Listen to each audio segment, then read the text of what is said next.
National Weather Service in Pittsburgh has issued a flash flood warning for northwestern Forest County in northwestern Pennsylvania until 6:45 p.m. At 4:53 p.m., Doppler radar indicated thunderstorms producing heavy rain across the warned area. Between 1.5 and 2.5 inches of rain have fallen. Flash flooding is ongoing or expected to begin shortly. Hazard: flash flooding caused by thunderstorms. Source: radar.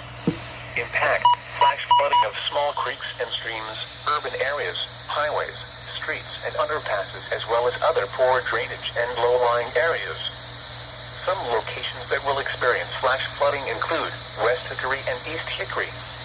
Turn around. Don't drown when encountering flooded roads. Most flood deaths occur in vehicles.